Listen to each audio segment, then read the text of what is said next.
નમસ્કાર દર્શક મિત્રો, TV30ના ડિજિટલ પ્લેટફોર્મમાં આપનું સ્વાગત છે। સમગ્ર રાજ્યમાં ભ્રષ્ટાચારની વ્યાપક ફરિયાદો નોંધાઈ રહી છે। વિકાસ થઈ રહ્યો છે, પણ સાથે સાથે ભ્રષ્ટાચારનો પણ વિકાસ થતો હોય તેવી લોકચર્ચા ઉઠી છે।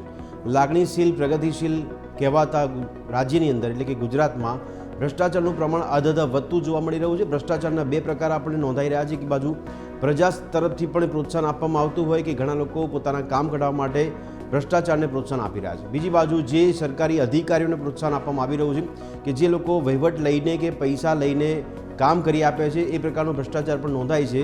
હવે બીજા પ્રકારની વાત કરવા જઈએ તો જે સરકારી અધિકારીઓ છે તે સરકારી માળખામાં રહીને જ પ્રજા પાસેથી નહીં, પરંતુ તેમ છતાં પણ પોતાના વહીવટી પ્રક્રિયાના ભાગરૂપે જ એવી આવડત ધરાવે છે કે જે લોકો મસ્ત મોટો ભ્રષ્ટાચાર આચરતા હોય તેવા પણ કિસ્સા હવે બનતા જોવા મળી રહ્યા છે।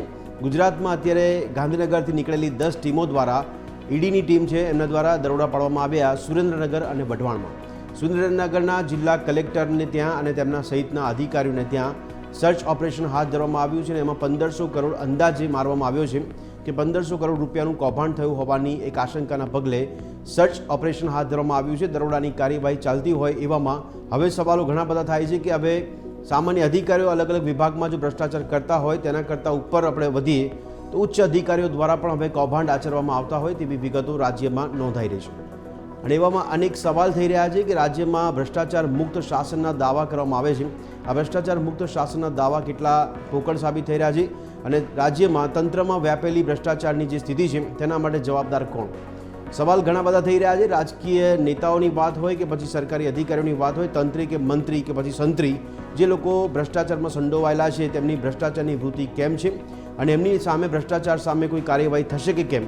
કારણ કે અત્યારે હાલમાં જ્યારે ઈડીની દરોડા સુરેન્દ્રનગરમાં જોવા મળે ત્યાં જિલ્લા કલેક્ટરને ત્યાં પણ દરોડા કરવામાં આવ્યા હોય, ત્યાંથી કૌભાંડની આશંકા સેવામાં આવી છે। તો સવાલ થાય છે કે હવે આ ઉચ્ચ અધિકારીઓ સામે કાર્યવાહી કરાશે કડક, કે પછી માત્ર ઢાંક પીછોડો કરવામાં આવશે, કે પછી આવા લોકોને છાવરી લેવામાં આવશે?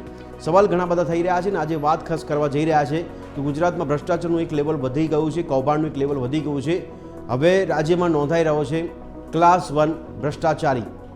તો ચર્ચા કરીશું આ મુદ્દા પર, અનેક પાસાઓ સમજવાનો પ્રયત્ન કરીશું। મળીએ રાત્રે 8 વાગે ચર્ચા છડે ચોકમાં।